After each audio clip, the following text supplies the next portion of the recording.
This episode of Catch, Hook, and Shoot is dedicated to bushwhacker Butch Miller.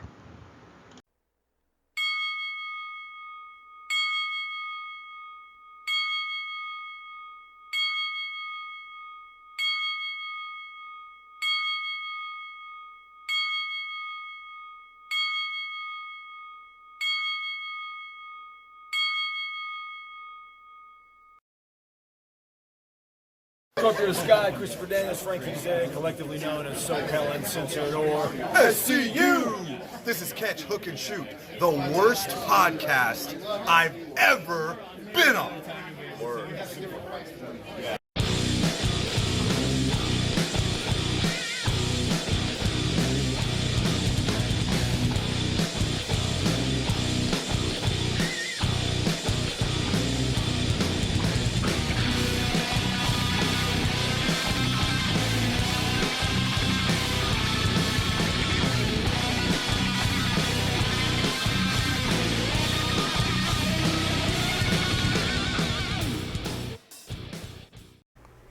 What's going on, everybody? Welcome to Catch, Hook, and Shoot, the best podcast you never heard of. My name's Tom. I am your host.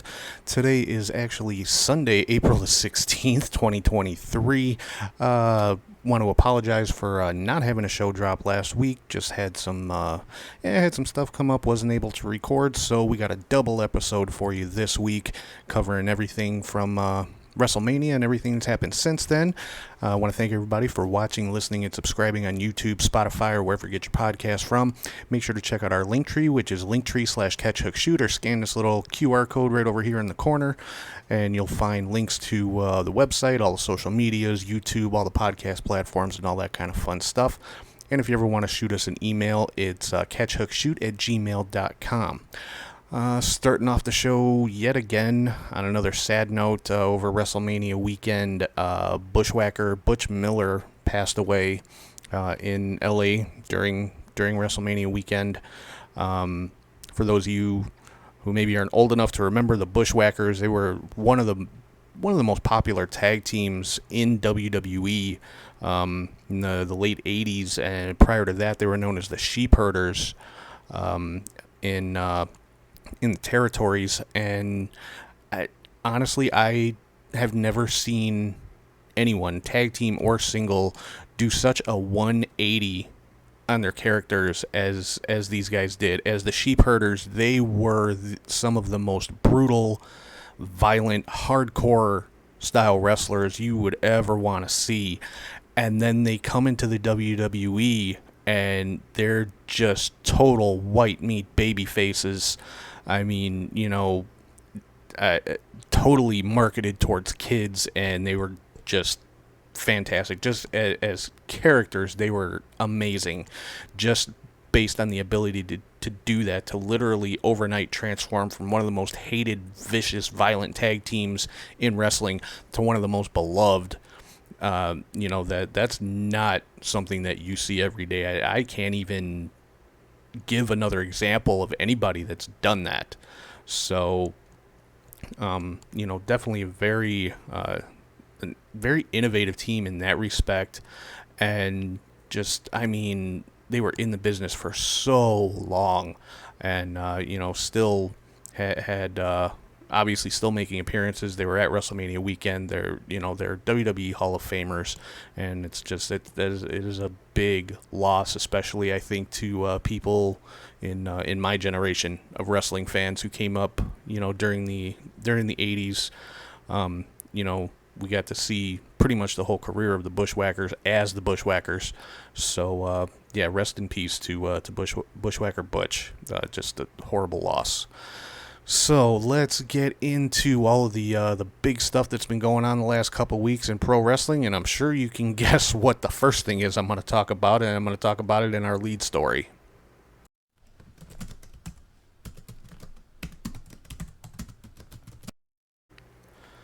All right, so this week's lead story is no big surprise, but Endeavor, the parent company of UFC, has bought the WWE. So for the first time ever, WWE is not owned by a McMahon. It's insane. And now they have merged the UFC and WWE into a single publicly traded company. And who's in charge of that company? Vince McMahon. That in and of itself is just kind of Vince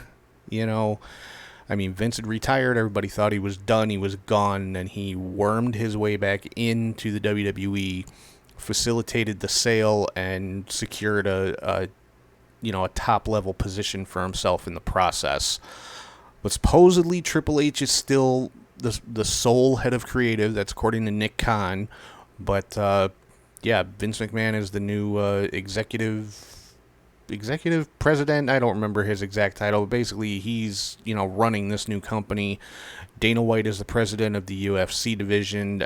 I can't see that lasting very long. Honestly, Dana White's already come out and said there's not going to be any more crossover between UFC and WWE than you've already seen. But Vince McMahon outranks Dana now. So if Vince wants crossover, there's going to be crossover. And it's as simple as that. And I can see a lot of butting of heads and a lot of conflict between Dana White and Vince McMahon. And Vince McMahon is going to win. And, so truthfully, I expect to see Dana White either released or resign within, I'll give him a year before he's gone from the company. That's just my opinion. But like I said, if Vince wants crossover, there's going to be crossover. And if Dana doesn't like it, they're going to show him the door. And that's just the way it is. So, yeah, WWE and UFC are now part of the same $20+ billion publicly traded company under that's owned by Endeavor. So, and I just have to point out the irony that the name of the company that bought WWE is Endeavor. There's a joke in there somewhere that WWE has been future endeavored or something like that. There is a joke in there somewhere. But, just like I said, just have to point out that irony, because that was the first thing that popped into my head. WWE was bought by Endeavor. So, it is what it is. According to Triple H, nothing is going to change. Like I said, Triple H is supposedly the sole head of creative, so, all creative decisions, he has final say, supposedly. So we'll see how long that lasts before Vince has to get his paws back into it. But, I don't know. It's one of those wait and see kind of things. I mean, it's only been a couple of weeks. So, if there's going to be any kind of changes, I don't think it's going to happen quickly. But we'll see. We'll see. I mean, I don't expect to see a lot of big changes. I'm typically, if something's not broke, don't fix it, the old saying goes. So WWE wasn't broke, so hopefully they won't try to fix it. So, but again, we'll have to just wait and see. So let's keep things rolling right along into our next segment of the show here, and that is the match of the week.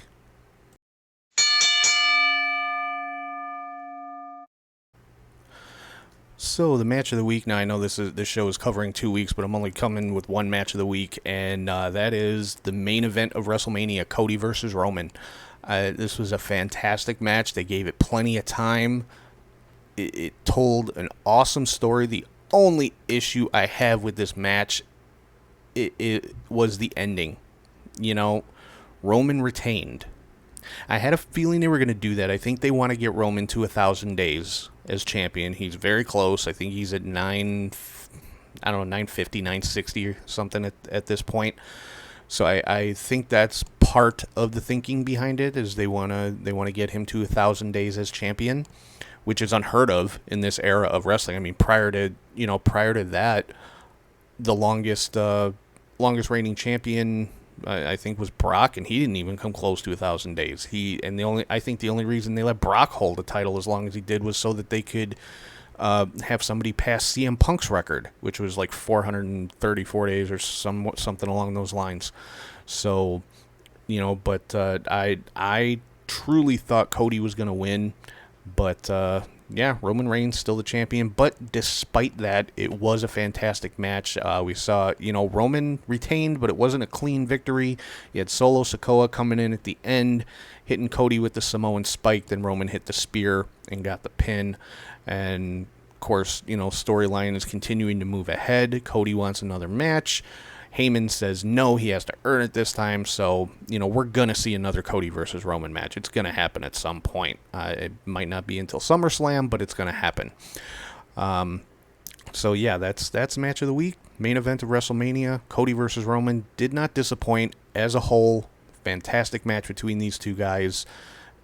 Anybody that says it was not a good match it has no clue what they're talking about. People can say they didn't like it all they want. That's fine. I'm not telling people what you should like or shouldn't like. But this was a great wrestling match. Told an amazing story. The story leading up to it, even though there wasn't a lot of time to tell that story leading up to the match, I think they did a damn good job of it. The promos between Cody and Paul Heyman were just amazing. So they, with what little time they had to build, they built a fantastic story, and it played out very well in this match. I'm not happy with the ending, but that's just, one fan's opinion. The match in and of itself as a whole was great. So that is the match of the week for this week. We're going to keep moving along here with this double episode of Catch, Hook, and Shoot, and the next segment up on the show is my top 3 highlights of the past 2 weeks, and that's coming up in the 3 count.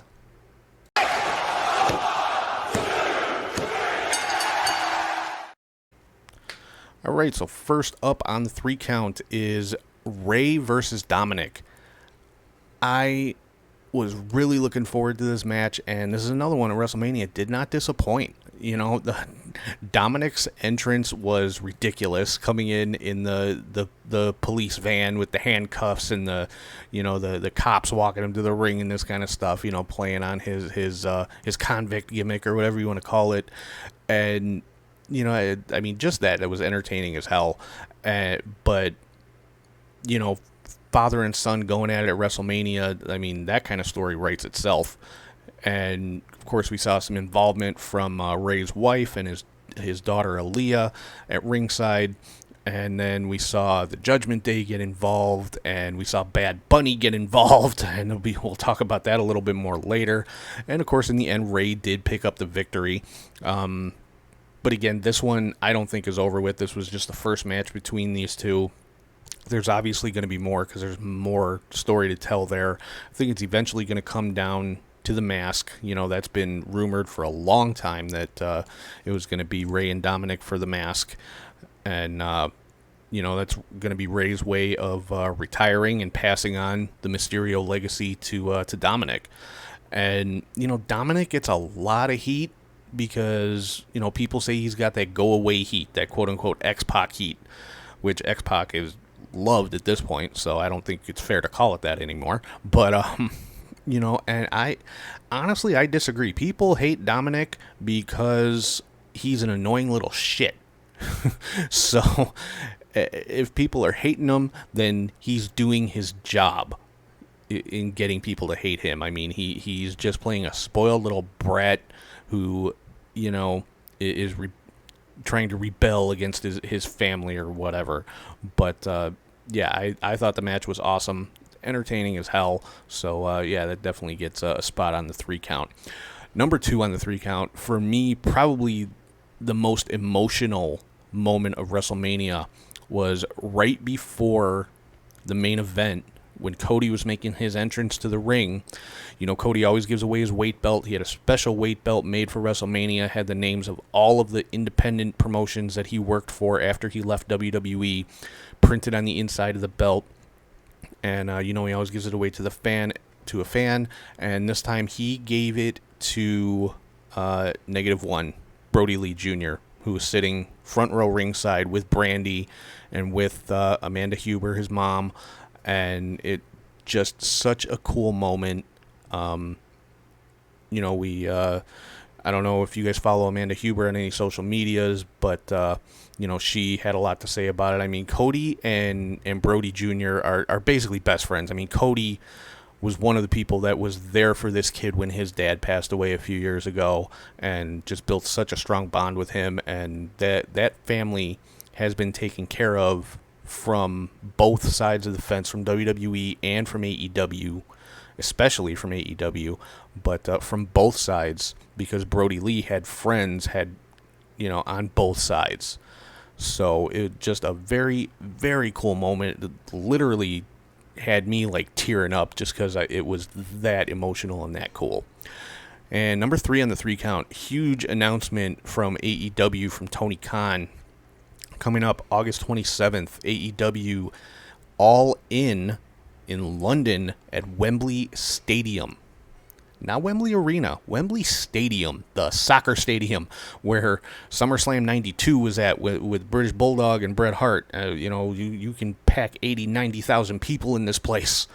So AEW is going big. They are swinging for the fences with their UK debut. And, I'm excited for it. I want to see this. I want to see how well this does, how many people are in that stadium, because like I said, you can fit 80,000 plus in there. So let's see. This is going to be a huge test for AEW to see how they do overseas in Europe, and can they fill a stadium. They haven't tried. I mean, they filled Arthur Ashe Stadium here in the US in New York, but I mean, that's a 20,000 seat tennis stadium. Yes, it's a stadium, it's open air, it's outdoors. It's 20,000 people, which is nothing small. That's not a small accomplishment. I'm not trying to downplay that at all, but you're talking about a soccer stadium in London. So it's a big jump. So we're gonna see how AEW fares here. This is gonna be a sink or swim moment for AEW. So honestly, I hope it sells out. I hope every seat in that stadium is packed, and I hope they put on an amazing show. That's my hope for AEW. So let's get into some of the goings on from WrestleMania weekend, and there was a lot because we had a Ring of Honor show, an Impact and New Japan joint show. We had an NXT show, and then we had 2 nights of WrestleMania. So let's start off with Ring of Honor here. We had Jeff Cobb defeating Tracy Williams, Konosuke Takeshita defeating Willie Mack. That kind of surprised me. Takeshita beating Willie Mack, but definitely. I don't know if I'd call it an upset, but definitely a pleasant surprise. Willow Nightingale defeating Miranda Alizé, Stu Grayson defeating Slim J, Vikingo defeated Commander by pinfall to retain the AAA Mega Championship. The Embassy successfully defended the 6-man tag team championship against AR Fox, Blake Christian, and Metalik. That is a hell of a team right there. Athena retained the ROH Women's Championship against Yuka Sakazaki. Samoa Joe retained the TV title against Mark Briscoe. Kind of disappointed with that one, but I think, I don't know, I think there's bigger things for Mark Briscoe to come in AEW, not necessarily in Ring of Honor. Tanahashi defeated Daniel Garcia. The Lucha Brothers are the new Ring of Honor Tag Team Champions. They won the Reach for the Sky ladder match. They defeated Top Flight, The Kingdom, Aussie Open, and LFI to win the Reach for the Sky ladder match. Got some more about that a little bit later. Katsuyori Shibata defeated Wheeler Yuta for the Pure Championship, and Claudio Castagnoli retained the ROH World title against Eddie Kingston. Again, I'm a little disappointed by that one, but it is what it is. I got nothing against Claudio. I really want to see Kingston get a world title reign, at some point. And I don't even care how long it is. I just want to see Eddie Kingston with a world title. I think he deserves it. Let's get into the Impact and New Japan show. You had Yuya Uemura, sorry if I'm pronouncing that wrong, defeating Gabriel Kidd. Trey Miguel retaining the X Division Championship in a 6-way scramble against Clark Connors, Frankie Kazarian, Kevin Knight, Rich Swann, and Rocky Romero. Let's see what else we had. An 8-man tag team match. Alex Coughlin, Sami Callihan, Fred Rosser, and PCO defeated Eddie Edwards, Joe Henry, and Team Filthy, which was Filthy Tom Lawler and JR Kratos. Jeff Cobb defeated Moose. Deonna Purrazzo defeated Giselle Shaw, Masha Slamovich, and Mayu Yamashita, and that earned her a spot in the Impact Knockouts Championship match at Rebellion. Got some more about that later, too. Then we had Bullet Club retaining the Impact Tag Team Championships against, and Bullet Club was made up of Ace Austin and Chris Bay, retaining against Aussie Open. They had a busy weekend. The Motor City Machine Guns and TMDK. Kushida defeated Lio Rush by submission. Kenta retained the Strong Openweight Championship against Minoru Suzuki. I need to see that match because I didn't watch this pay-per-view, but Kenta versus Suzuki, I need to see that match. I just need to see it. And Hiroshi Tanahashi defeated Speedball Bailey by pinfall in that one as well. So moving on to the NXT event during WrestleMania weekend, you had Tyler Bate and Chase University defeating Schism to basically retain control of Chase University. Indy Hartwell is your new NXT Women's Champion. She defeated Roxanne Perez, Gigi Dolan, Lyra Valkyria, Tiffany Stratton, and Zoe Stark in a ladder match for the championship. All right, sorry about that. Had to pause the recording for just a second, but let's pick up where we left off. So, like I was saying, Indy Hartwell is the new NXT Women's Champion. Gallus, Mark Coffey, and Wolfgang retained the NXT Tag Team Championship against the Creed Brothers and the Family. Wes Lee retained the North American Championship against Axiom, Dragon Lee, Ilya Dragunov, and JD McDonough. A little bit of a surprise. I actually picked Dragon Lee to win that one, but zero complaints from me about Wes Lee retaining the title. Johnny Gargano defeated Grayson Waller by submission in an unsanctioned match. Alba Fire and Isla Dawn defeated Fallon Henley and Kiana James to win the NXT Women's Tag Team Championship. And Carmelo Hayes defeated Bron Breakker for the NXT Championship. So, yeah, not too big of a surprise there. I think I said in the preview show it was Carmelo's time, so I fully expected him to win that one. Now moving on to WrestleMania Night 1. Austin Theory defeated John Cena to retain the United States Championship. Not a big surprise there. Street Profits defeated Braun Strowman and Ricochet, Alpha Academy, and the Viking Raiders in the Men's WrestleMania Showcase Fatal 4-Way match. Seth freaking Rollins defeated Logan Paul. Thank God. Trish Stratus, Lita, and Becky Lynch defeated Damage Control in a 6-woman tag team match. Rey Mysterio defeated Dominic. I already talked about that one. Rhea Ripley defeated Charlotte Flair. Rhea is the new SmackDown Women's Champion, and this one was not the main event. I actually predicted that this would be the main event tonight. It was not. A little bit of a surprise to me. A little bit of a disappointment to me that it wasn't, but I understand why, and I'll get to that in a second.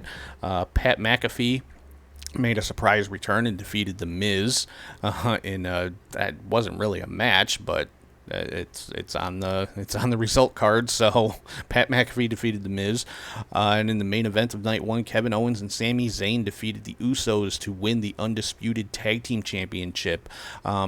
So yeah, like I said, I honestly thought Rhea and Charlotte would be the main event of night 1. I understand why they put the tag team titles as the main event because, it's part of the Bloodline storyline, so they had that main event both nights. I get that.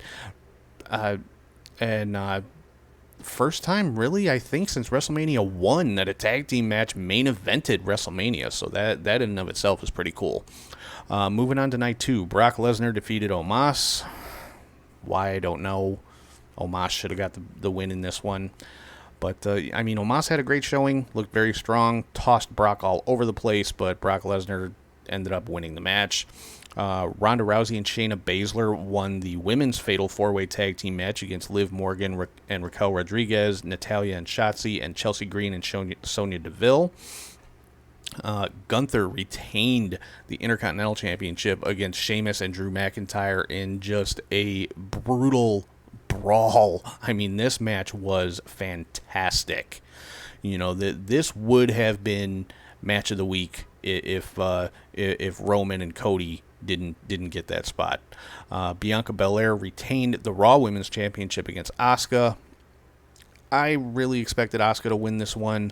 I know a lot of fans were disappointed by the result of this. It sounded like Asuka was disappointed in this, but just based on her posts on social media afterwards. So yeah, kind of questioning Asuka's future in WWE at this point. Snoop Dogg defeated The Miz on night 2 in a very odd situation. I mean, The Miz and Snoop Dogg were the hosts of WrestleMania. They're in the ring doing their little thing, in between the matches. And Shane McMahon came out. Looked like we were going to get Shane McMahon versus The Miz. And 30 seconds into the match, Shane goes for a leapfrog and tears his quad. that has got to just run in the family, is torn quads. I mean, Vince tore both his quads just getting into the ring at the Royal Rumble. I forgot what year it was, but Triple H has torn both his quads at some point, and now we got Shane tearing his quad on a leapfrog. So Snoop Dogg kind of called an audible and stepped in and took over the match and beat The Miz with the worst people's elbow you ever want to see, but it was entertaining. Edge defeated the Demon in a Hell in the Cell match. Great match between these two guys. I expected this one to steal the show. I wouldn't go that far. It was a good match. I mean, it's Edge and Finn Balor. Neither one of those guys is capable of having a bad match. Had a bit of a scary spot in the middle of the match. Edge threw a ladder at Finn, and it had to be the luckiest ladder throw I've ever seen in my life. One of the rungs hit Finn right between the eyes and busted his head open. The match actually stopped for a few minutes while the doctors came and tried to clean him up and close up the wound as much as they could so that the match could continue, which it did. To Finn's credit, he went on, finished the match, but Edge did pick up the victory in that one. Then, of course, the main event we already talked about, Roman retaining the undisputed Universal Championship against Cody Rhodes. I disagree with the finish, but there's no denying that it was a great match. So that's going to do it for the first half of the show. So right now, I'm going to throw it over to Charlie G, and he has got the indie cut for WrestleMania week. So here's Charlie G. I don't know if you like podcasts or if you don't like podcasts, but damn it, the indie cut with Charlie G. If you don't like podcasts, you're about to like podcasts, go watch the indie cut with Charlie G, damn it. It's the finest podcast amongst all podcasts.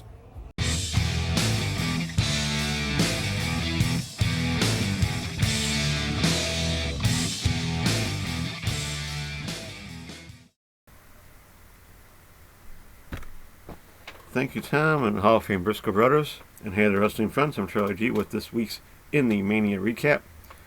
Hope you enjoyed some of it. Before I begin, I'd like to send out good vibes and get well soon to Dante Martin after his gnarly injury during Supercard of Honor. I'm sure you will come back better than ever. Now let's begin with Wednesday, March 29th, and Relentless Wrestling. There was a Pacific Northwest Heavyweight Title No Contendership match, and Keita Murray won that, defeating Adam Brooks, Andrew Everett, Danny Limelight, Jay Vidal, and Robert Martyr. Aliketch, Dark Sheik, and Effie defeated Chase James, Drexel, and Warhorse. Later in the night, for the Pacific Northwest Heavyweight Title, Keita Murray defeated champion Chris Bay and Alan Angels to become the champion. Billy Starks defeated Asakawa, Brooke Havoc, and Kid Bandit. And then there was Jacob Austin Young, Mike Bailey, and TJP defeating Cal Jack, Matt Vandergriff, and Tom Lawler. Pandemonium Wrestling, Best Damn Things. Jack Hartwheel defeated Andrew Everett. Heather Monroe and Steph Delander defeated Kid Bandit and Maki Ito. Yu Uemura defeated Adam Brooks, Jack Evans, my bad, and Matt Vandergriff. Simon Miller defeated Ismail Vaughn. Delilah Doom and Eli Everfly defeated Drexel and Funnybone. For the Pandemonium TV title, Johnny Hollywood, who's champion, defeated Masa Slamovich. Then there was a Rumble Riot match, and Mike Bailey won that. Soon thereafter, it was for the Pandemonium Pro title, and the newly crowned champion lost to Ismail Vaughn to become the champion.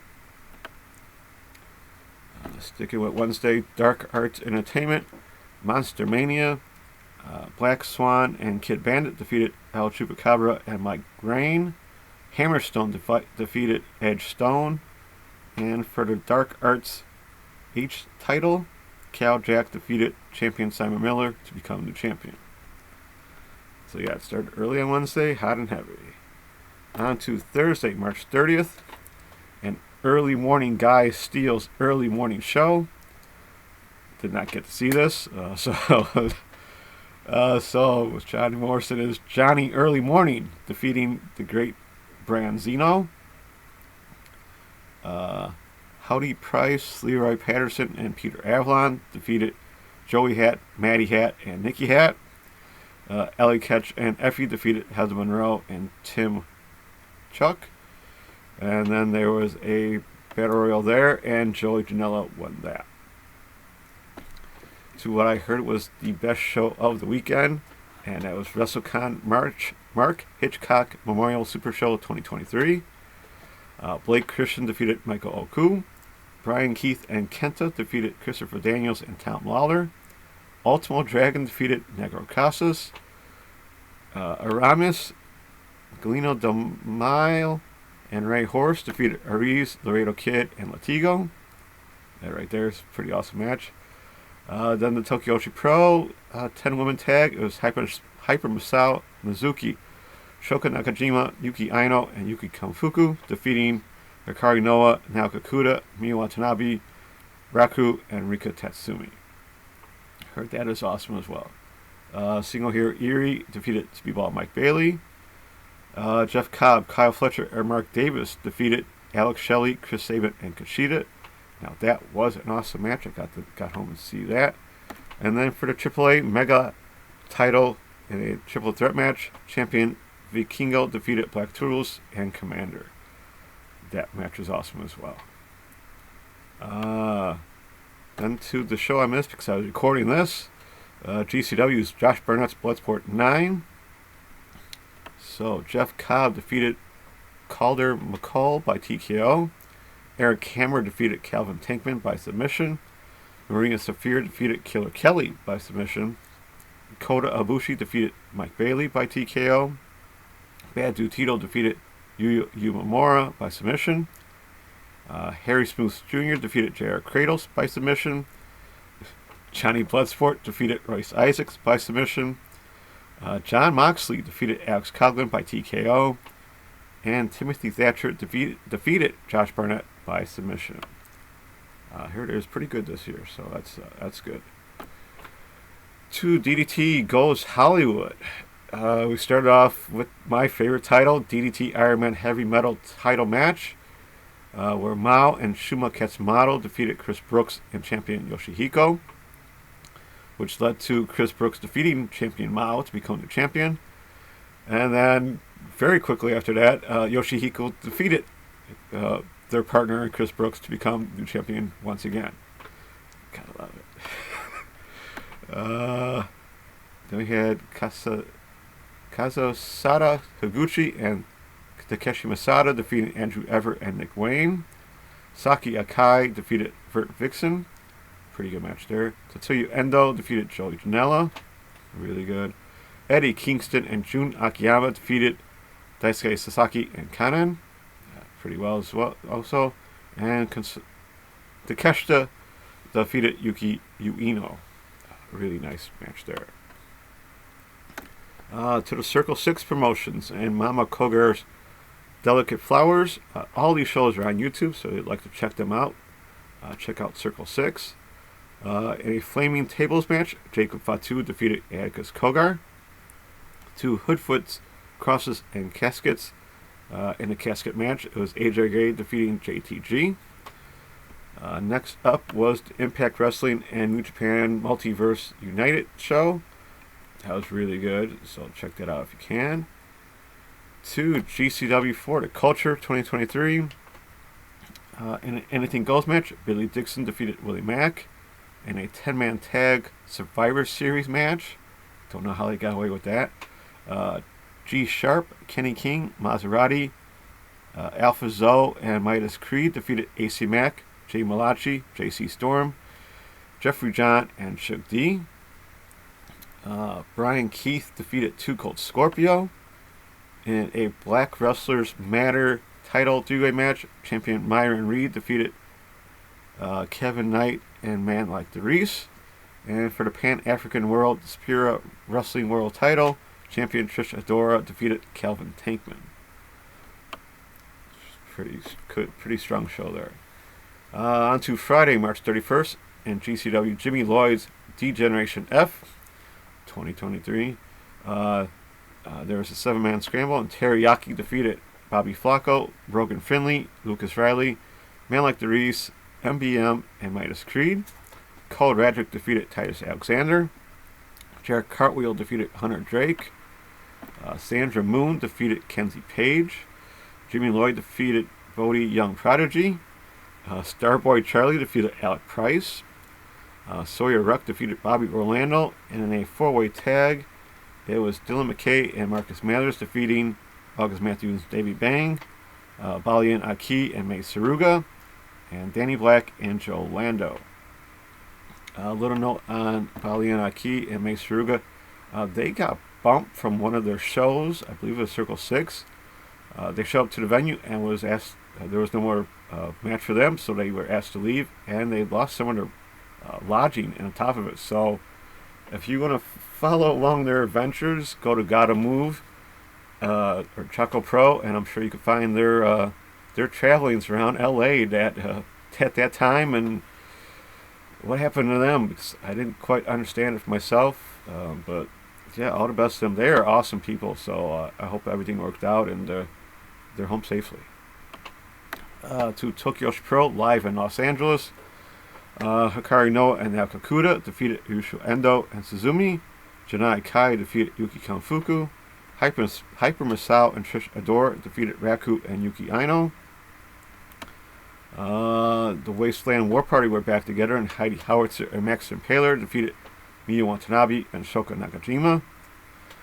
For the International Princess title, champion Rika Tatsumi defeated Billy Starks. Really nice match there. And then for the Princess Tag titles, Mizuki and Yuka Sakazaki defeated champions Maki Ito and Miyu Yamashita, to become new tag champions. And speaking of Circle 6, Drake Chris Firestarter show, Sonico defeated Mr. Iguana and then beat up Jessica afterwards. So pretty funny to see that. Tyler Bateman defeated Adam Brooks, and Jake Chris defeated Brian Kendrick. It was on to Zachary Wentz's Treehouse of Dreams. For the world title, champion Zachary Wentz defeated Titus Alexander. To AJ Gray's Power Hour, Calvin Tankman defeated Juicy Finau. Jacob Fatu defeated Big Damo, and AJ Gray defeated Jake Something. Now all these matches took place outdoors at the Knucklehead Hollywood, I believe, bar. So yeah, all these were pretty much in the back lot. So yeah, check that out just for that. You know, there was a dumpster move I know by Shane Mercer later on. They kept him in the dumpster for, his opponent in the dumpster for like 5 minutes. You don't want to be around that guy, right? To Prestige Wrestling and Nervous Breakdown. Cody Chihun, Guillermo Rosas, and Sonico defeated Clark Connors, Kevin Knight, and Yu Momura. Calvin Tankman defeated Vinny Massaro. For the West Coast Pro Wrestling Heavyweight title, champion Titus Alexander defeated Michael Oku.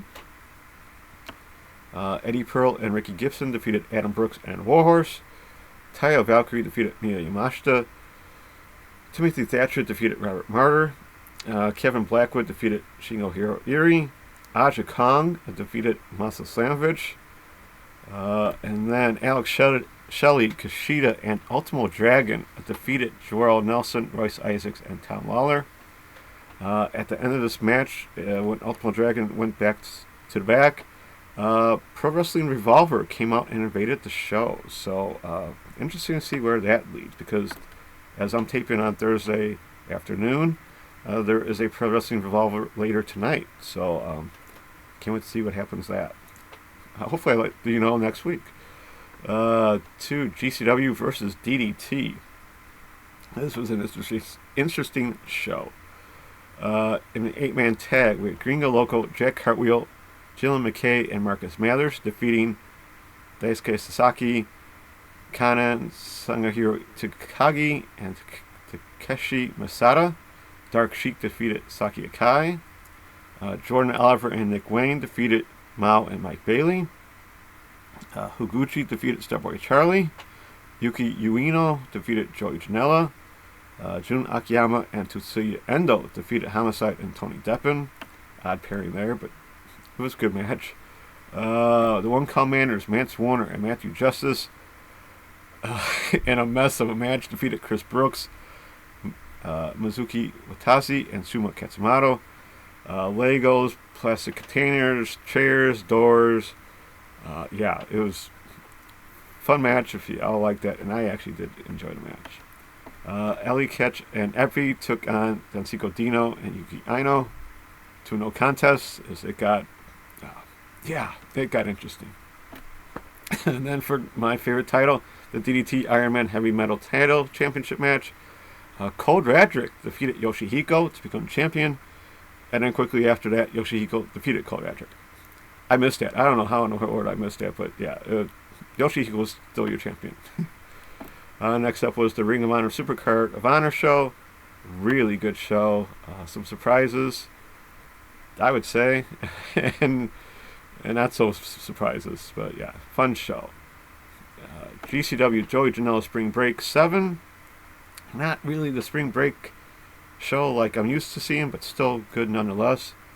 In a Grab the Brass Ring DLC match. Gotta poke fun at that, right?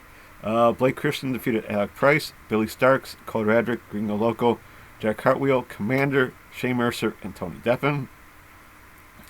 For the GCW tag titles, Jordan Oliver and Nick Wayne defeated Alex Shelley and Chris Sabin to become new tag champions. So congrats to them.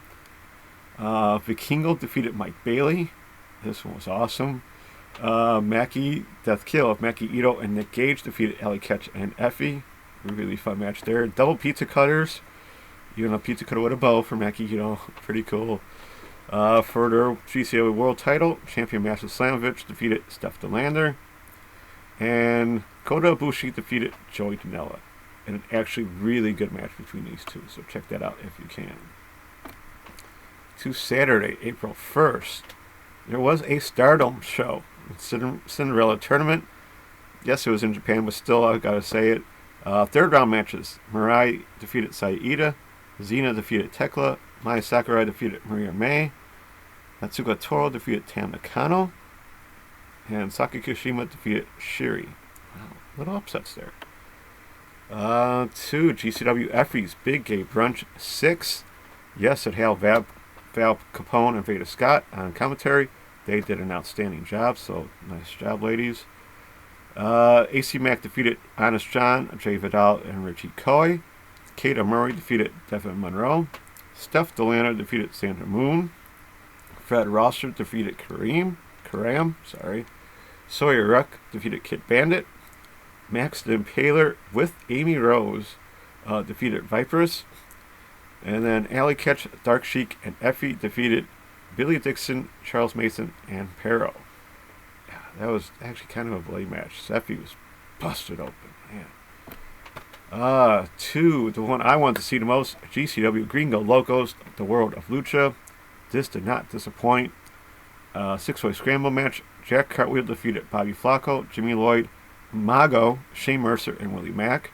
Dulce Tormenta defeated Sexy Star. 6-man tag. Aramis, Commander, and Ray Horos defeated Ariz, Black Taurus, and Latigo. That one was awesome. Ciclope and Mito Extremo defeated Bestia 666 and Damien 666. Negro Casas defeated Tony Deppen. I don't know how Tony got this match, but it was still good. In a Falls Count Anywhere match. In a bloody battle, Gringo Loco defeated Psycho Clown.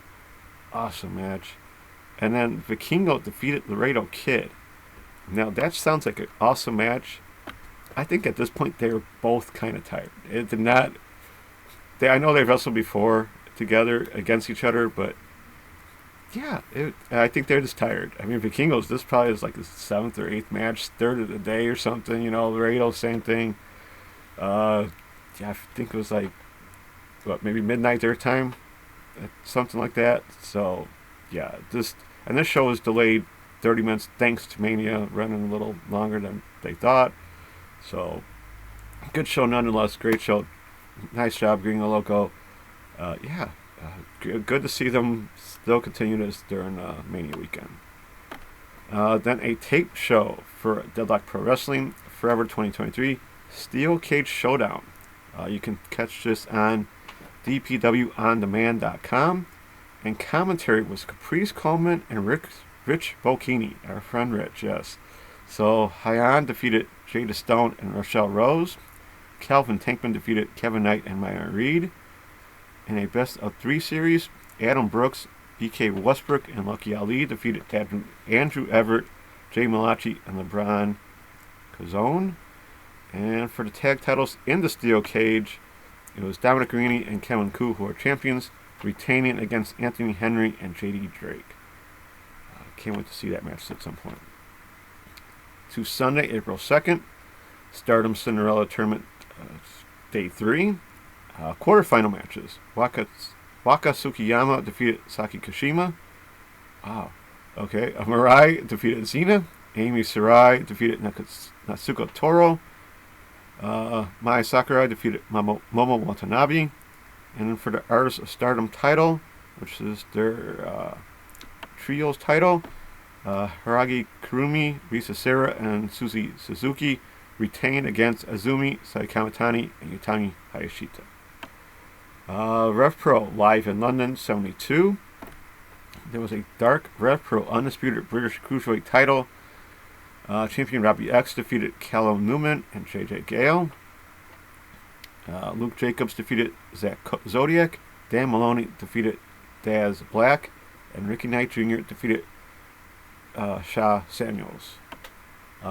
Sorry, no second wrestling results. They get a little delayed on their putting out the results, so maybe next week I want to tell you what happened on that show. I'm sure it was great. It was not streamed anywhere. I think that's a little disappointing. They had an awesome minds probably get their eyes on their company, and they didn't do it. So I'm not sure what happened, but yeah. So that totaling viewing hours for me, yes, was 46 hours. I did miss a show or two, believe it or not. So about roughly 30 hours of indie wrestling. I know it's a lot, but I sure did enjoy it. Now, I'd like to give out some MVPs awards for the weekend. Of course, I can easily give it to Vikingos, Speedboy Bailey, Commander, Kid Bandit, Billy Starks, Effie, Alec Catch, for all the shows they did. But the MVPs for the weekend were the announcers who worked multiple shows, long hours. I mean, they did, I think, probably different venues too. I mean, during Effie's show, Veda Scott said that was her 7th show of the weekend, and probably final show of the weekend. So yeah, MVPs to all announcers, especially Veda, and then the referees, who worked multiple shows, matches, venues, and very long hours as well. Shout out to buddy Dan Perch and Scarlett for all their amazing work they did. I know Scarlett worked a couple of different venues. I'm not sure how close together they are, and Perch did as well. I mean, you gotta give them credit for working three matches a show, 3 shows maybe a day, and they kept it all in line and had to do what they had to do within the matches. So, great job by all the referees who were able to do that. So, MVPs to the announcers and referees. A little biased there, but. Yeah, so that's a wrap for me. Until next week, when things should go back to normal. Hope you enjoyed the cut. Thank you for watching and listening. Take care, keep safe, be kind to anyone, and enjoy your wrestling. Back to you, Tom. All right, thank you, Charlie, and we'll see Charlie again in just a few minutes with another edition of the Indie Cut for just this past week. But let's get into some of the stuff that's been going on since WrestleMania. If you saw Supercard of Honor with the Reach for the Sky ladder match, there was a horrible injury to Dante Martin during this match. It was him and Pentagon. Penta was going for a Canadian Destroyer off of a ladder that was bridged between a ladder outside the ring and the ring ropes. And, he executed the Destroyer just fine. But when Dante's feet came down outside the ring, his right foot got spun completely around, facing the wrong way. And the video's out there on Twitter. It was gruesome. It was graphic. And I just hope Dante is okay. I mean, he undoubtedly tore everything in his ankle. And I'm sure it's going to require surgery. And God only knows how long he's going to be out. And I just hope Dante is okay. I hope he is able to come back at some point, but I have doubts if he's going to be able to wrestle the same kind of style if and when he does come back. And I've had the opportunity to meet Dante Martin at Warrior Wrestling. He's not only an amazing wrestler, he is a great person. So I just hope he's able to make a full recovery, because this injury was scary. Is the best word that I can use for it. So quick just get well wishes to Dante. Hopefully he has a quick recovery and is able to come back. We saw the return of Matt Riddle, and then that was on I believe it was Monday Night Raw last week. Sorry, this is all just kind of melding together for me. But Matt Riddle did make his return from injury. And then this is something I don't understand. On Monday Night Raw, Cody, of course, came out to challenge Roman for a rematch, and ended up him challenging Roman and Solo to a tag team match. And Heyman basically put in the stipulation, well, Cody's never going to get a rematch, and anybody who teams with you will never get a world title match against Roman Reigns. And here comes Brock Lesnar, who's, by Heyman's rules, not entitled to any more title matches with Roman anyway. So it looked like we were going to get Brock and Cody versus Roman and Solo. We get to the main event, and of course, Brock screws Cody, attacks him, F5s him a bunch of times, and suplexes him a bunch of times, F5s him on the stairs. Why? To me, it was just ridiculous, and it was predictable, honestly, because Brock doesn't have any friends. Brock doesn't do tag matches, so I don't get it, but it is what it is. Triple H made the announcement on SmackDown after WrestleMania that the WWE Draft is going to be returning on the April 28th edition of SmackDown and May 1st edition of Monday Night Raw. So that should be interesting. Going to shuffle the lineups around. This could be their opportunity to split the championships back up. If they're going to do it, that seems to be the time to do it. And it's starting to look like we are going to get a tag team match at Backlash coming up next month, which is taking place in Puerto Rico. Bad Bunny is supposed to be the host, but it's looking like we're going to end up getting a tag team match with Bad Bunny and Rey Mysterio versus Dominic and Damian Priest. Like I said, Bad Bunny got involved in the match between Rey and Dominic at WrestleMania, and pulled a chain away from Dominic that he was going to use on Rey. Then he was ringside on Monday Night Raw, got into a little bit of a scuffle with Dominic. Damian pulled him over the barricade and clotheslined him and chokeslammed him through the announce table. So I'm pretty sure that's setting up some type of match for Backlash in Puerto Rico next month. Also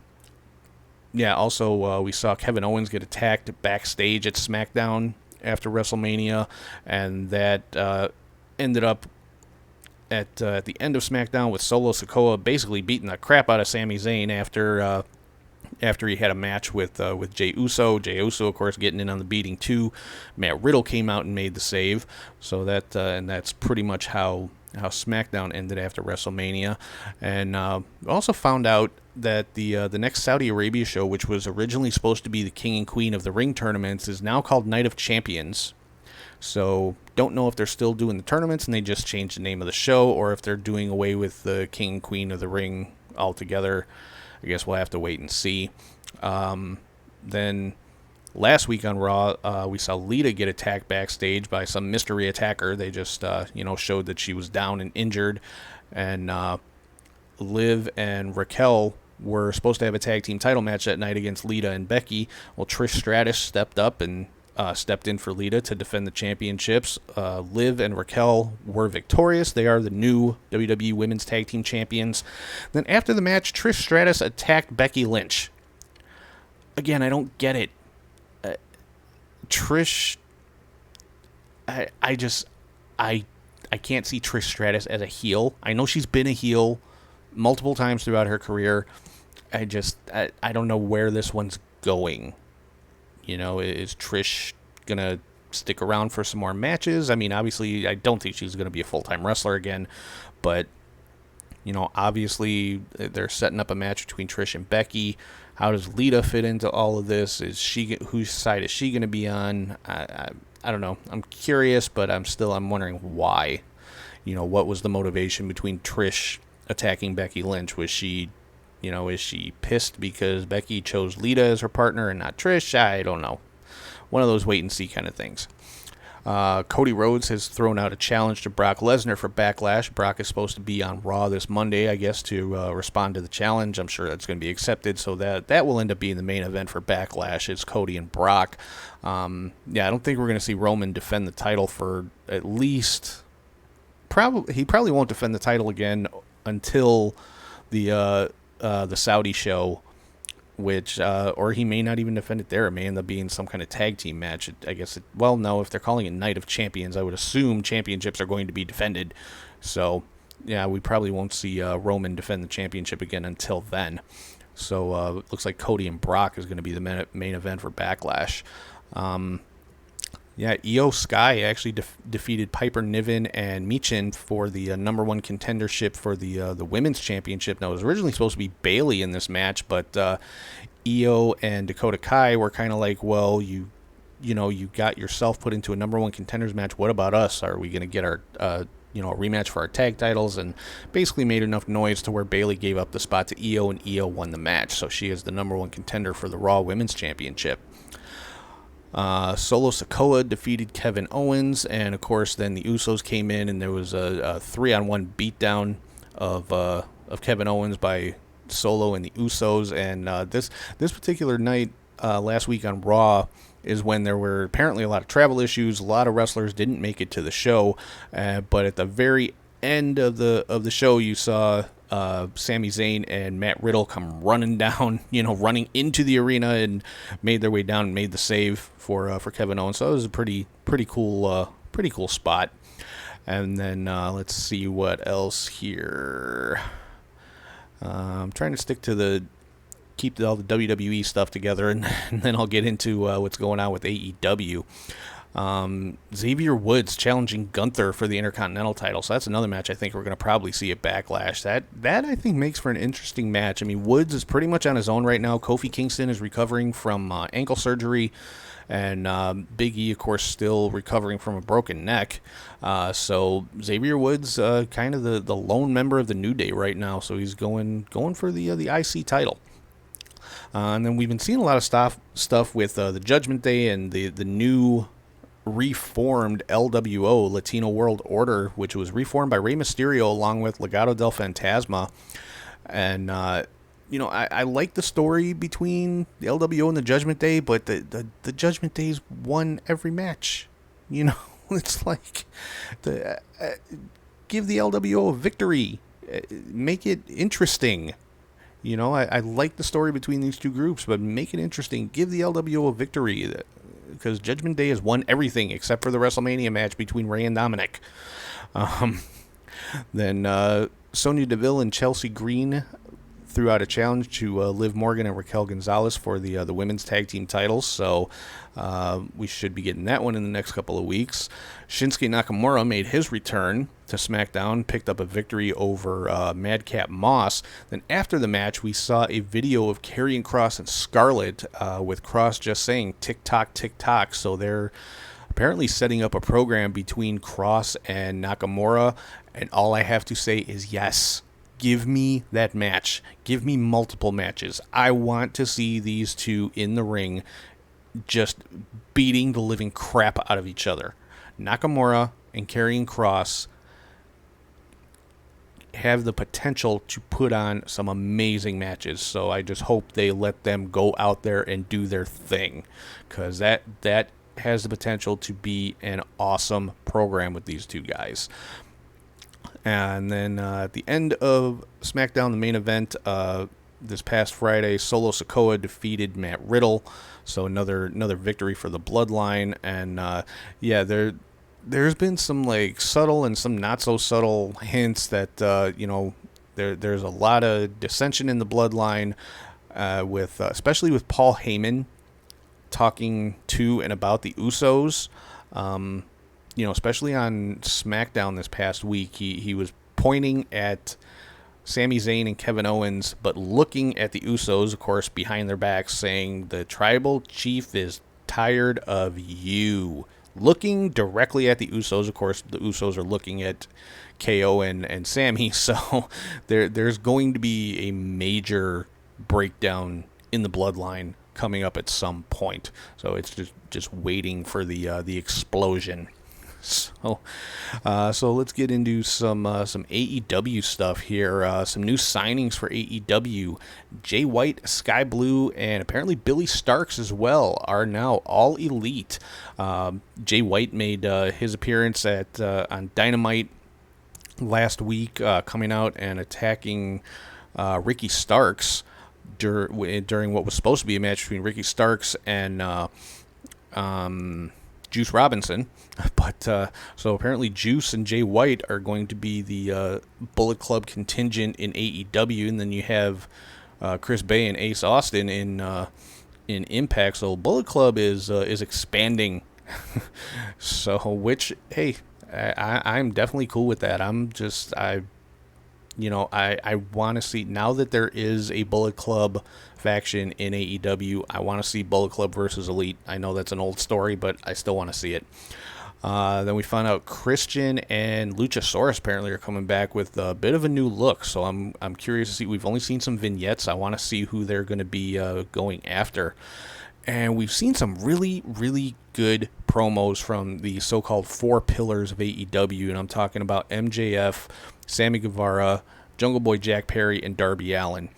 Both of the past 2 weeks, not this past week, but the prior week, they were in Long Island. Of course, MJF from Long Island got to do his little thing. Came out, did like a Frank Sinatra-style musical number or something. And, we saw a fight break out between him and Jack Perry, had to be broken up. And then this past week, really good promo segment in the ring with MJF, Darby, and Sting. Darby Allin can cut a hell of a promo. I don't think he gets enough credit, because he's very real in his promos. And, it was a very, very cool segment between MJF and Darby, and then Sting came out, got involved, and, just a really cool segment. And then we saw, again, not this past week, but the prior week, the Blackpool Combat Club put a beat down on Hangman Page, as he came out to the ring after they had basically just decimated three enhancement talents in a trios match. And, and Bryan Danielson just stabbed Hangman in the face with a screwdriver. I mean, it was violent and bloody and kind of scary. I liked it. But, and then now we also have new AEW Tag Team Champions. FTR are the new AEW Tag Team Champions, defeated the Ass Boys in a match where it was the tag titles versus FTR's careers. If they did not win the titles, they would have had to leave AEW, and they were victorious. So FTR, once again, AEW Tag Team Champions. Saw a pretty cool segment with Wardlow basically destroying Powerhouse Hobbs' car. I mean, Stone Cold style, even with the forklift. Didn't lift the car quite as high as as Stone Cold did when he did that Triple H and Hobbs wasn't in the car, but flipped the car over with a forklift, beat the hell out of it with a pipe, busted up all the windows. It was a cool segment. All this was while Powerhouse Hobbs was having a match in the ring. Matt Hardy and Private Party are no longer under contract to Ethan Page. Matt Hardy apparently had a clause worked into the contract that if Hook defeated Ethan Page, then Private Party and Matt Hardy were released from their obligation to the firm. So Hook did defeat Ethan Page, so Matt Hardy and Private Party are no longer with the firm. And we also saw the return of Jeff Hardy. Came out and made the save when the firm was basically putting a beat down on Hook, Matt Hardy, and Isaiah Cassidy. So good to see Jeff Hardy back.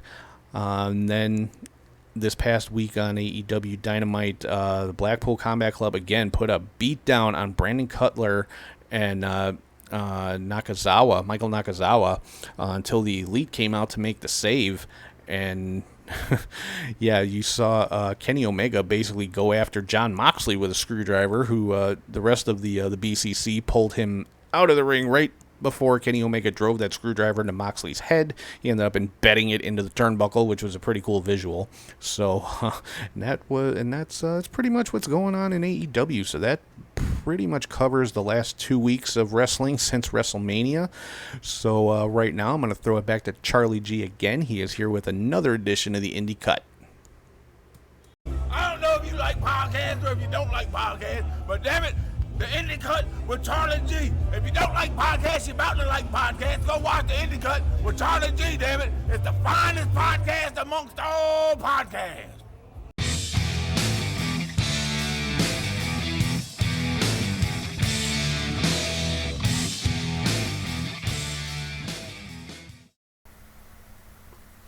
Thank you, Tom, and the Hall of Fame Briscoe Brothers. And hey, the wrestling fans, I'm Charlie D with this week's Indie Cut. Let's get to it with Thursday, April 6th, and Evolver Wrestling on a Thursday. So it's Evolver Thursday from Dayton, Ohio. This was on Fight TV. So if you want to check out that replay, you can. JT Dunn defeated Myron Reed. Chris Sabin defeated Brian Keith. Mike Bailey and Veda Scott. Yes, Veda Scott wrestled again. Defeated Deanna Perrazzo and Steve Macklin. So couple versus couple. In a sudden death 6-way scramble match, Gringo Loco defeated Cole Radrick, Damian Chambers, Jeffrey John, Logan James, and Tyler Matrix. Madman Fulton defeated Crash Jackson. Neo Yamashita, still in the States, defeated Ali Ketch. Ace Austin and Chris Bay defeated the Rascals of Trey Miguel and Zachary Wentz to become Pro Wrestling Evolver new tag team champions. And for their Pro Wrestling Evolver Remix title, champion Alex Shelley defeated Jake Crist. Moving on to Friday, April 7th, Black Label Pro and Squared Circle Expo. They had a joint show on Fight TV. So we had the Bang Bros retaining their Black Label Pro tag titles against Darian Fly and Nate Cobain. Tom Lawler defeated Jake Something. Dominic Greeny and Kevin Koo defeated Reno T and Philly C. Isaiah Moore defeated Myron Reed. Sue Young made her return, defeating Rachel Armstrong. She replaced Billy Starks since Billy was on Rampage going after Jade for the title. Davey Vega and Shaza McKenzie defeated Cole Radrick and Sage Phillips. For the SCX title, champion Jake Oman defeated Madman Fulton. And for the Black Label Pro Midwest title, champion Joshua Bishop defeated Gangrel. Over to West Coast Pro, home of the Killers, on IWTV. We had Jarrell Neslin and Royce Isaacs defeated the Velocities of Jude London and Paris de Silva, so they stayed in the States for a while. Aja Kong defeated Vixen. Aja stayed in the States as well. Brian Keith defeated Jordan Oliver. Mike Bailey defeated Michael Oku. Alpha Zoe defeated Leo Rush. For the West Coast Pro Wrestling Women's title, champion Masa Slamovich defeated Neo Yamashita. Really good match there. And then we had Jacob Fatu, Starboy Charlie, and Vinny Massaro defeating Alan Angels, Kevin Blackwood, and Titus Alexander. Really good show there. Next up was the NWA 312 show.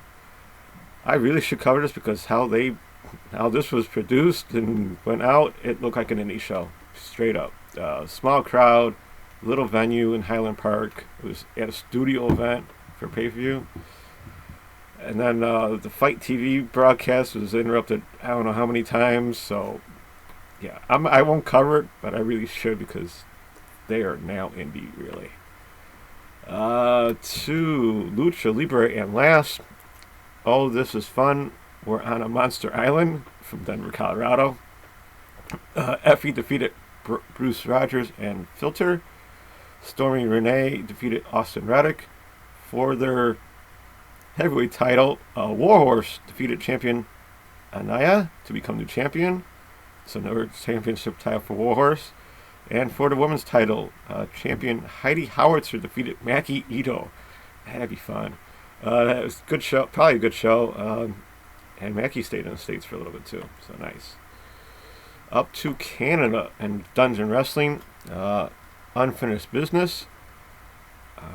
This is on the HN Live network, probably in Canada. So Zoe Sager defeated Jody Threat for the vacant tag titles. The Billington Bulldogs of Mark Billington and Thomas Billington defeated the Bollywood Boys of Gur Shira and Harshira to become the champions. In a no DQ match, Harry Smith defeated Bruno Blanco. And for the Stu Hart Heritage title, champion Nick Aldis defeated Dirty Dango. So if you want to know where Nick Aldis is, he's in Canada wrestling for Bret Hart's son's Canadian promotion. On to Saturday, April 8th at New Japan Sakura Genesis. I'll talk about this since I saw some of the show. For the IWGP Women's title, champion Mercedes Marné defeated Azumi and Hazuki. A really good match there. For their TV title, champion Zack Sabre Jr. defeated Shota Umino. For the IWGP Tag titles, Aussie Open of Kyle Fletcher or Mark Davis defeated champions. Well, let's say they defeated, champions Hirori Goto and Yoshihashi to become the champions. So congrats to them. For the junior heavyweight title, champion Hiromu Takahashi defeated Robbie Eagles. And then for the IWGP World Heavyweight title, Sonata finally beat Okada to become the champion. And at the end of the match, Hiromu challenged Sonata for the title. So we'll see how that plays out coming up. To Tokyo Ocean Pro, their live spring tour, Akari Noah defeated Shino Suzuki. Suzumi defeated Humarawa. Yuki Kamifuku defeated Hirono Neko. Miyu Watanabe and Rika Tatsumi defeated Kaya Toribami and Soka Nakajima. Naoka Kuda and Palm Harajuku defeated Mizuki and Moko Miyamoto. As you can see, some of the talent's still in the States, so still a good show, but missing some of their regular stars. On to Stardom. No title. No title to this one, just Stardom. Natsupoi Tanakano and Waka Tsukiyama defeated Julia, Maika, and Tekla. Call that a little bit of an upset there. Mirai, Shiri, and Konami defeated Hanan, Kaguma, and Saida. Amy Sarai and Himeka went to a 15-minute draw. This is Himeka's retirement tour matches, so this ended in a draw. And Momo Watanabe, Natsuka Toro, and Starlight Kid defeated Miyo Hamasaki, Sai Kamatani, and Utami Hayashita. Excuse me. Back here in the States, and Freelance Underground Into the Fire from Joliet, Illinois, on IWTV. We had Marino T and Philly C defeating Shuko and Jay Manny. For the Wrestling for Cure Cruiserweight title, champion Sean Logan defeated El Torio. Alice Crowley defeated Shazza McKenzie. Shane Mercer defeated Mojo McQueen. In a three-way match, Gunnar Brave defeated Acid Jazz and Axel Rico. And then for the Wrestling for a Cure tag title and Freelance Underground tag title, the Freelance Underground champions of Darius Luttrell and Coda Hernandez defeated the Bang Bros of August Matthews and Davey Bang, who were the Wrestling for a Cure champions, as well as Eric Taylor and Mikey Montgomery to become double champions. So Darius Luttrell and Coda Hernandez are your Freelance Underground and Wrestling for a Cure tag team champions. So congrats to them. Simon Gotch defeated Ralph Crossing for the Freelance Underground Independent title. Wes Barkley defeated Storm Grayson to become new champion. And then quickly thereafter, Chico Suave defeated champion Wes Barkley to become new champion. So congrats to them. Congrats to Storm for being on Dynamite Wednesday night. Yes, he was in the background of that Wardlow Hobbs stuff. So he's been on Raw and and Dynamite in the same year. So congrats, Storm. Keep it going. He's probably on one of the dark tapings as well. So nice job. Over to Defy, the Realist show. A little bit of spoiler alert. It's premiering this Thursday as I'm recording this. So later today on their network. So if you don't want to hear the results, just fast forward this a little bit. Defy Wrestling title, champion, women's title. Champion Vert Vixen defeated Mio Yamashita. The Bollywood Boys defeated Ethan HD and Miles DeVille. Cody Chahun defeated Michael Oku. Marina Safir defeated Nicole Matthews. In a gauntlet match, Christopher Daniels defeated Evan Rivers, Judas Icarus, and Randy Myers. In a six-man tag, we had Alex Reynolds, Evil Uno, and Guillermo Rojas defeated Eddie Pearl, Ricky Gibson, and Levi Cooper. And for the Defy World title, Nick Wayne defeated champion Swerve Strickland to become new champion. So yes, Nick Wayne is a world title holder now. So congrats to him. Down to Mexico, and they had a AAA Fighting for Mexico tribute to Perro Aguayo. So Jack Cartwheel defeated Baby Extreme, Fogor, and Mini Vikingo. Chick Storm, Whip, and Psychosis defeated Dave the Clown, Murray Clown, and Panic Clown. Panic Clown is new to me. I have not heard them yet. In a lumberjack match with special referee La Hydra, Puma King defeated Mr. Iguana. Dalis and Negro Casas defeated Dino Mico and Toscano. Drilistico, Vikingo, and Laredo Kid defeated Antifaz del Norte, Flamita, and Gringo Loco by DQ. So nice to see that. And then we have Black Abyss Jr., Cybernetico, and Taurus defeating Damien 666, Pentagon Jr., and Psychosis. So that had to be a really cool show there. Then finally Sunday, April 9th, Stardom.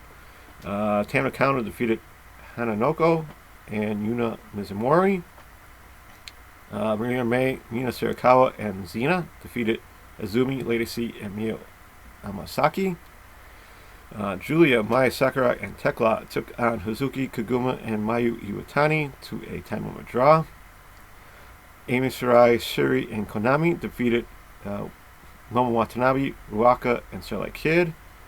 And in the main event, it was Maika, Mirai, and Saya Kamatani defeating Himeka, Saida, and Utami Hayashita. So yeah, that's a wrap for me this week. Short week, not a lot of wrestling going on. I guess they gave you one little bit of an independent break, you might say. So hope you enjoyed the cut. Thank you for watching or listening. Take care, keep safe, and be kind, everyone. And enjoy your wrestling. Back to you, Tom. All right, thank you once again, Charlie.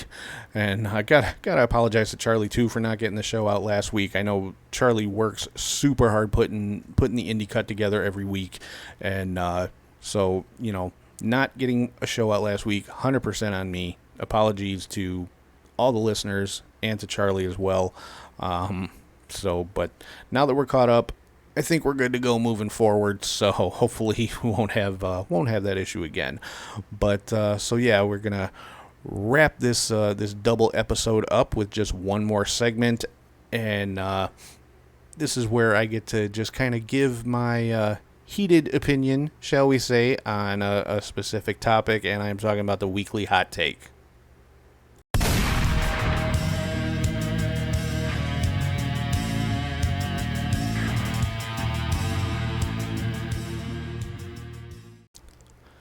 So my hot take for this week, I'm pretty sure I've said this before. I may have even done a hot take on this one before, but I'm going to do it again, just because. My hot take is, fuck Brock Lesnar. I'm tired of Brock Lesnar in the WWE. I'm tired of it.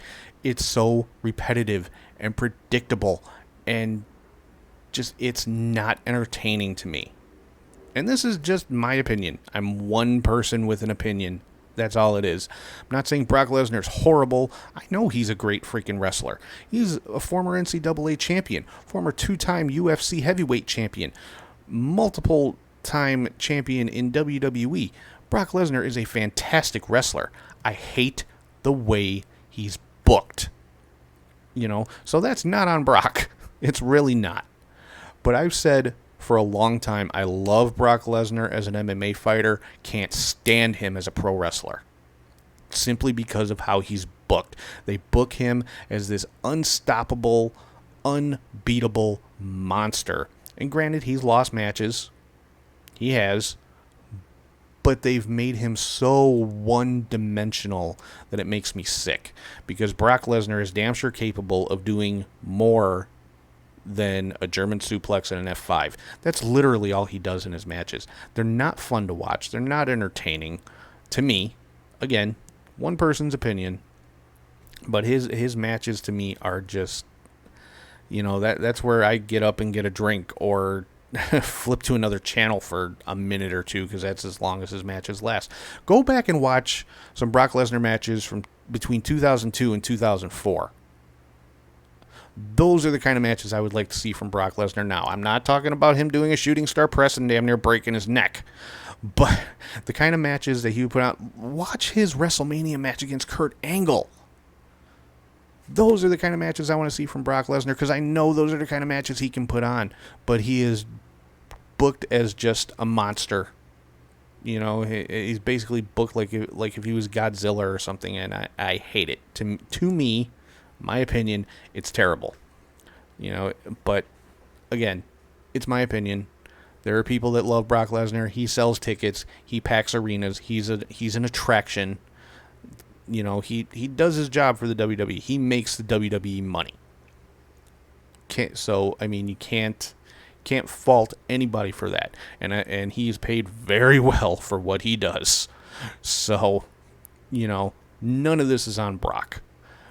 But fuck him. I'm sorry. If I never see Brock Lesnar in a WWE ring again, I will be happy. But like I said, we're going to see him main eventing against Cody Rhodes at Backlash most likely. And he's going to German suplex him 37 times. Hit him with 6 or 7 F5s. I hope Cody beats him. I really do. But then Omos should have beat him at WrestleMania. He should have. Omos needed that victory. Brock Lesnar did not. But again, Brock Lesnar also didn't need to break the Undertaker's streak. That was a wrong decision.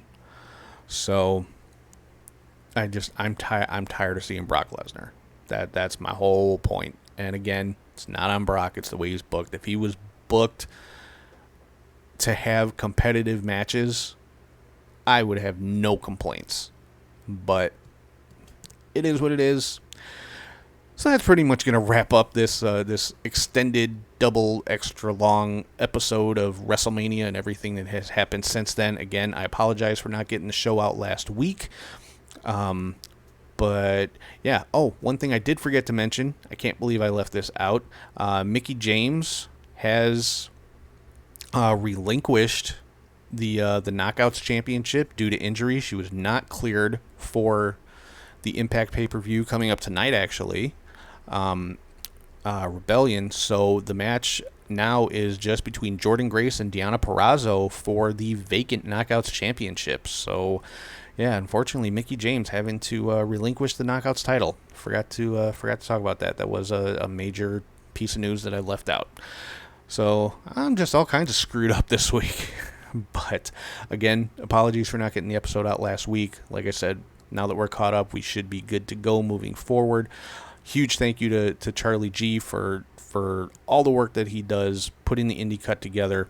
Again, apologies to him for not getting the show out last week, because he does work his ass off to get all of the indie news for everybody. So, but yeah, we'll be good to go moving forward. So hopefully, we barring any major issues, we will be here weekly every Friday like we're supposed to be moving forward from now. So with that, I'm going to wrap things up. I hope everybody had a great WrestleMania week. Hope everybody has a great week coming up. Enjoy all the great wrestling that's going to be coming up, and we will talk to you guys soon.